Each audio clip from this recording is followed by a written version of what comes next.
இவர்கள் இந்த SIR சிறப்பு வாக்காளர் திருத்தம்ங்கிறத 2 நோக்கத்திற்கு செய்கிறார்கள். ஒன்று, பிஜேபியை ஜெயிக்க வைக்கணும், அதுக்கு இல்லாதவர்கள் எல்லாம் வாக்குரிமை கொடுத்து அவங்களை ஓட் போடக்கூடியவர்களாக மாற்றுவது. இரண்டாவது, இருக்கும் வாக்காளர்களை, தகுதி உள்ள வாக்காளர்களை தகுதி இல்லை என்று மறுப்பது. அதில் குறிப்பாக அவருடைய இலக்கு முஸ்லிம்களை குறிவைத்து இது போன்று ஏராளமான இன்னல்களை தொடர்ச்சியாக கொடுத்து கொண்டே வருகிறார்கள். இந்த நாட்டில் சிறுபான்மையின மக்களாக இருக்கிற முஸ்லிம்கள் நாம் சந்திப்பதை போல நெருக்கடிகள் வேறு யாரும் சந்திக்கிறது இல்லை.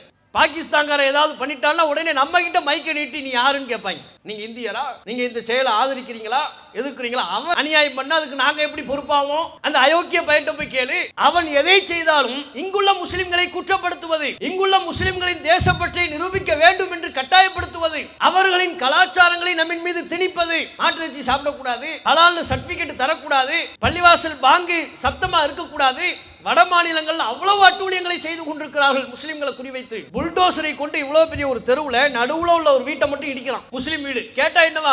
ஆக்கிரமிப்பு. அது நடுவுல உள்ள வீடு மட்டும் ஆக்கிரமிப்பா இருக்கும்? அவ்வளவு பெரிய தெருவுல, அவ்வளவு பெரிய ஏரியாவில் ஒரு வீடு மட்டும் ஆக்கிரமிப்புங்கிறான். அதுக்கு வலப்பக்கம் உள்ள வீடு ஆக்கிரமிப்பு இல்லை, இடப்பக்கம் உள்ள வீடு ஆக்கிரமிப்பு இல்லை, அந்த தெருவுல எந்த ஆக்கிரமிப்பும் இல்லை, அந்த ஒரு வீடு மட்டும் ஆக்கிரமிப்பு. ஏன்? அவன் முஸ்லிமு. இப்படி தொடர்ச்சியாக நாம் நம்முடைய வாழ்க்கையில சோதனைகளை சந்திக்கின்ற பொழுது, அதுவும் ஆட்சியாளர்களின் தரப்பிலிருந்து நாம் சந்திக்கின்ற பொழுது இதையெல்லாம் பார்த்து உறுதி குலைந்து விடக்கூடாது. அப்பதான் ரசூலுல்லாஹ் சொன்னதை நினைச்சு பார்க்கணும்.